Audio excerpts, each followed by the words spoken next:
Good evening. You are tuned in to AWANI Tonight with me, Cynthia Ng. 2 more social media service providers have been granted licenses to operate under Malaysia's new regulatory framework. According to the Malaysian Communications and Multimedia Commission, MCMC, the 2 service providers are Tencent, that operates WeChat, and ByteDance, that owns TikTok. In a statement, MCMC said Telegram is in the final stages of the licensing process and is expected to secure its license soon. Meta, which oversees Facebook, Instagram and WhatsApp, has also begun the licensing process, with completion expected soon as well. However, X and Google, which operates YouTube, have yet to submit their applications. The statement added that according to X, its user base in Malaysia hasn't reached the required 8 million threshold. MCMC said it is reviewing this claim and engaging further with X to assess its position. As for Google, MCMC said there were issues raised regarding the video sharing features of YouTube and its classification under the licensing framework. MCMC said it will assess the status of platform providers that have yet to comply. Platform providers found in violation may face investigations and regulatory actions under the Communications and Multimedia Act 1998.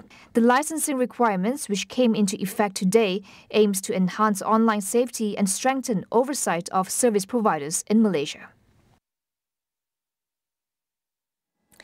The government will trial a new QR code immigration clearance system at KLIA Terminals 1 and 2 this month, aimed at reducing congestion at the country's main airport.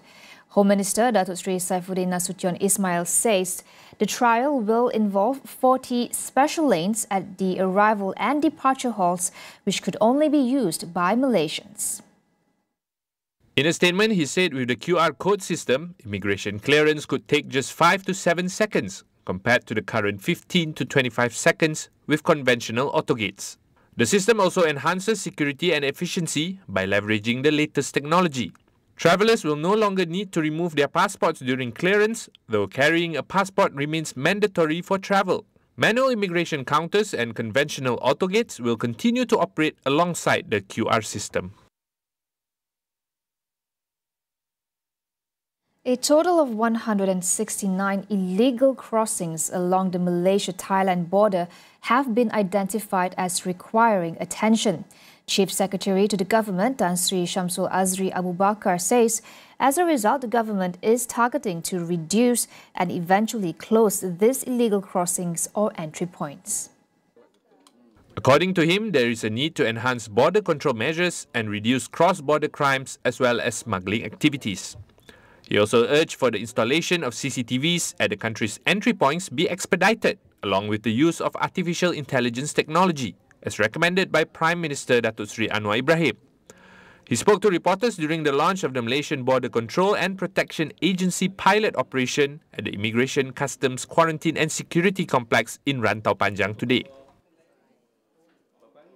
Lawyer Muhammad Hanif Khatri Abdullah has filed a judicial review at the Kuala Lumpur High Court challenging the federal government's smoking ban in private workplaces, which came into effect today.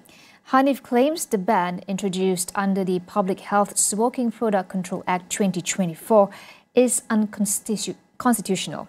He named the government as the first defendant and the Health Ministry as the second. He also seeks an exemption for his law firm in Kota Damansara, stating that his office has long operated as a smoking area. The lawyer, a self-described heavy smoker, said employees and clients were informed of his practices.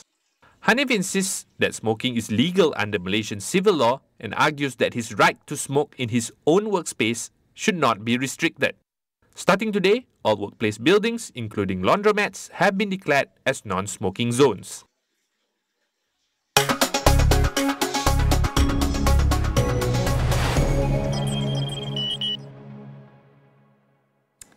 Singapore is lowering electricity and gas tariffs for January to March, driven by reduced energy and fuel costs. According to a report by the Straits Times, households supplied by grid operator SP Group will see a 3.4% reduction in electricity tariffs compared to the previous quarter. This adjustment lowers the electricity rate from $29.10 per kilowatt hour to $28.12 per kilowatt hour before Goods and Services Tax or GST. Electricity tariffs are calculated using 4 components, including the energy rate, which reflects the cost of imported natural gas and power station operations. Meanwhile, City Energy, the piped gas producer and retailer, announced that gas tariffs will decrease from $22.97 per kilowatt hour to $22.72 per kilowatt hour, excluding GST, for the next 3 months.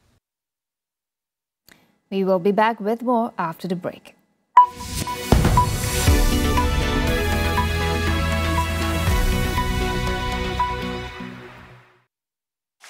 Rambut gugur lagi? Macam mana Gunakan Pantene Baharu dengan provitamin mikro yang meresap dan menguatkan rambut dari dalam. Rambut 10 kali lebih kuat terhadap rambut gugur. Pantene Baharu. Di mana jua dengan keluarga lagi bahagia. Momen dikongsi jadi lebih bermakna. Walau jauh di mata, tetap dekat di hati. Keluarga harmoni bila semuanya dikongsi. Bila keluarga di sisi, detik jadi istimewa. Kongsikan segalanya dengan family. Kongsi 1000 GB data 5G dan perantauan global percuma. 4 talian untuk family.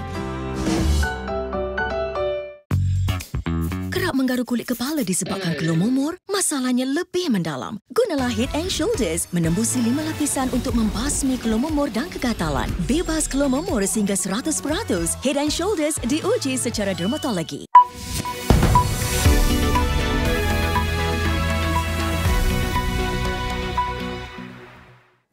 Investigators have retrieved initial data from one of the black boxes of Jeju Air Flight 2216 that crashed on Sunday, claiming 179 lives.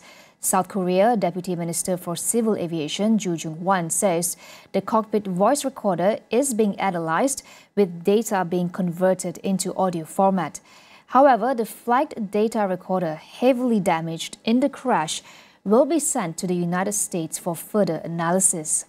The crash site at Muan International Airport is now the focus of a joint investigation involving South Korean and U.S. authorities, including experts from plane maker Boeing.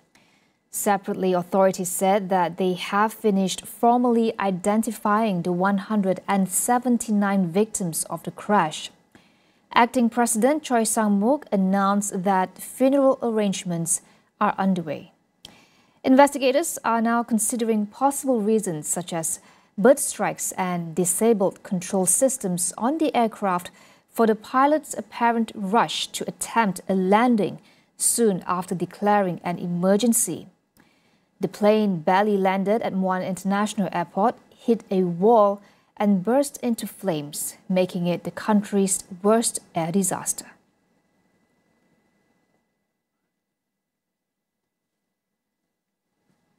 The flow of natural gas from Russia to Europe was cut off after Ukraine refused to renew a transit agreement that had allowed Russian gas to pass through its territory for nearly 6 decades.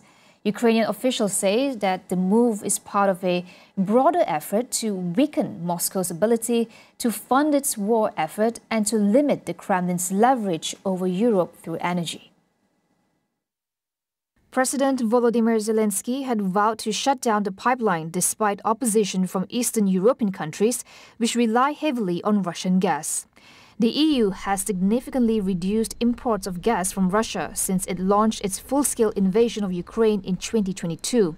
Flows through the Ukrainian pipeline had dropped to a quarter of their pre-war levels.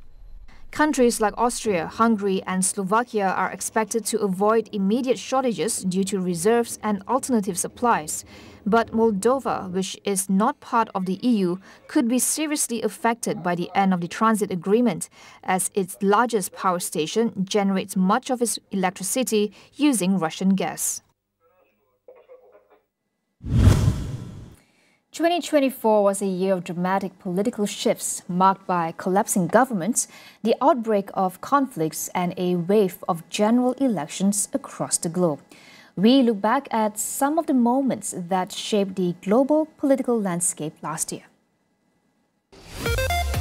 2024 began with Taiwanese voters electing Lai Ching-te as their next president in January, escalating tensions with China, which has warned of his Democratic Progressive Party as a potential flashpoint for cross-strait conflict. February was witness to major transitions as Indonesian President Joko Widodo left his spot for successor Prabowo Subianto, while Pakistan's general election sparked unprecedented turmoil, including violent protests by supporters of jailed former Prime Minister Imran Khan. March saw Vladimir Putin secure a predictable landslide victory in Russia's elections, solidifying his firm grip on power in Moscow. By April, tensions in the Middle East flared as Iran launched retaliatory drone and missile attacks on Israel, following a strike on its Damascus consulate that killed 7 Revolutionary Guard officers. May marked a big shift in South Africa, where the African National Congress lost its 30-year parliamentary majority since the end of the apartheid system. In June, far-right gains in European Parliament elections prompted French President Emmanuel Macron to call a snap election, signaling growing political polarization across the continent. While the UK experienced a political shift in July, when the Labour Party swept to power in a landslide victory after 14 years of Conservative rule. Meanwhile, US President Joe Biden announced his withdrawal from the presidential race, endorsing Vice President Kamala Harris instead.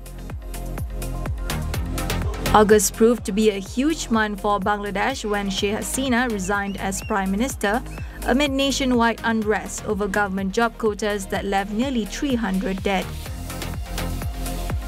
September saw heightened regional tensions in the Middle East when thousands of pagers and walkie-talkies intended for Hezbollah use exploded in Lebanon from an Israeli attack, killing dozens.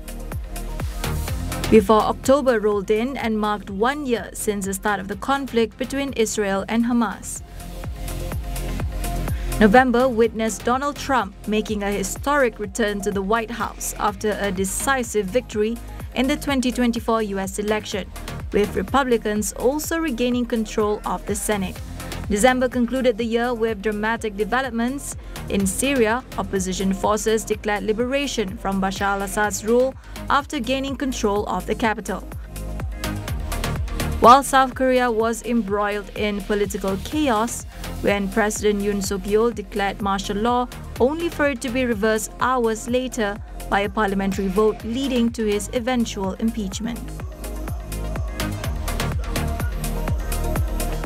That wraps up AWANI tonight. Do check out our web portal, keeping you informed on the critical events shaping our world, all in one place at international.astroawani.com. That's all for now. I'm Cynthia Ng. Thank you for watching and good night.